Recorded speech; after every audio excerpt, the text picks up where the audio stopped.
Hi, this is Nilus Mattive for Money and Markets TV. Investors around the world are searching for safety in these uncertain markets. But what I can't understand is why they think they'll find it in U.S. Treasuries. During the recent stock market sell-off, the yield on the benchmark 10-year note dropped to just above 1.67%, the lowest since the 1940s. Now, if you're a qualified borrower, that's terrific. Heck, 30-year fixed-rate mortgages are now available at 4%. And if you search harder, you can always find lenders who are charging even less. But for anyone who's trying to save or invest, this interest rate action stinks. Look, I get people are scared, and I realize the world economy is a mess. But I still think buying U.S. Treasuries right now is just about the worst possible thing an investor can do.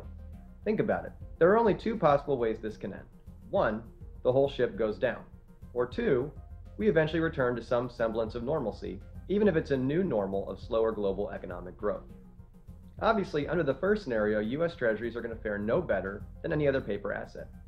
And under the second scenario, which pretty much covers all other possibilities, you're going to be stuck earning less than 2% a year for the next decade. In other words, you probably won't even be keeping pace with inflation. And if you have to redeem those bonds before maturity, you could lose a huge amount of money. That's an awfully high price to pay just so you can feel safe right now. But there is a way you can capitalize on this market weakness and get much better yields, with dividend stocks.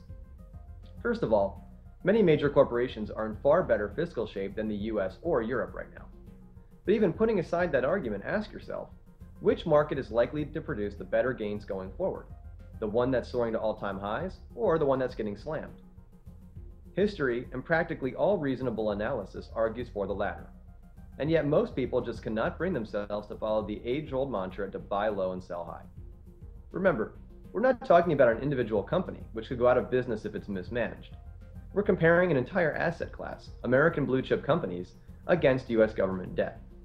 In those terms, your choice as an income investor seems pretty simple. You can buy treasuries at record highs and get less than 2% a year, with the risk of capital losses unless you hold them for at least a decade. Or you can buy rock-solid companies at historically reasonable prices and get yields 2 or 3 times as high, plus a strong likelihood that your yields will continue going higher from future dividend increases. Yes, you heard me right. Throughout all this madness, America's best companies continue to raise their dividends. In fact, just in the last month, 3 of the stocks I recommended to my Income Superstar subscribers boosted their payments by 7.9%, 20.3%, and a whopping 28%. If that doesn't give you an indication of how well their businesses are doing, I don't know what would. Now, I do have to point out that the risk of capital losses with these stocks still exists. But like treasuries, that's only true if you have to sell. More importantly, I'm willing to bet that U.S. stocks will outperform U.S. treasuries in the decade ahead. And I grow ever more confident in making that wager as the rest of the world's investors move to the other side of the table. I'm Nilus Mattive for Money and Markets TV. Thanks for watching.